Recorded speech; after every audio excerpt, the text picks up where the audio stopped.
শাস্ত্র অনুযায়ী আগে কোনো ব্রাহ্মণ ছিল না, ছিল মুনি আর ঋষি। তারাই ঈশ্বরের পূজা আর্চা আরাধনা করতেন। তাদের মধ্যে নারদ মুনি শ্রেষ্ঠ। ওনার এতটাই ক্ষমতা ছিল, উনি স্বর্গ মর্ত পাতাল 3 জায়গাতেই ভ্রমণ করতে পারতেন এবং ওনার এতটাই বিদ্যা বুদ্ধি ছিল যে ঈশ্বর মাঝে মাঝে তার সাথে পরামর্শ করত। তাই ব্রহ্মাদেবের আশীর্বাদে নারদ মুনির পরবর্তী বংশধরদের ব্রাহ্মণ হিসাবে পরিচয় দেওয়া হয়। এই ব্রাহ্মণরা তখন ছিলেন ব্রহ্মজ্ঞানী, যেহেতু ওনারা নারদ মুনির বংশধর, এবং তাদের একটি পৈতে ছিল। আজকে পৈতাটা যেন আধার কার্ডের মতন শুধু তাদের পরিচয় মাত্র, তাদের আর জ্ঞানটা হারিয়ে গেছে। কেন? তারা তো ঘোর গলিতে মাছ মাংস ডিম পেঁয়াজ রসুন সবই খায়। তারা মদ খায়, জুয়া খেলে, অর্থাৎ একদম চরম সীমান্তে পৌঁছে গেছে অধপতনের। তাই তো আজকে মন্দিরের ঈশ্বর আসে না, তাদের পুজোয় ভগবানকে পাওয়া যায় না। তারা বাবা মা মরলে বলে টাকা দেওয়া দিলে নাকি দোষ কাটবে, যত বেশি টাকা দেবে তত বেশি দোষ কাটবে। এই কুলাঙ্গারগুলোর জন্যই আজকে আমাদের রোগ জ্বালা এত কিছু।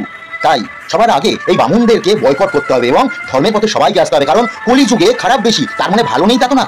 তাই আজকে ধর্ম প্রচারে আমাদের সবাইকে এগিয়ে আসতে হবে, হাতে হাত রেখে, আর ঈশ্বরের আরাধনায় নিজেকে নিয়োজিত করতে হবে।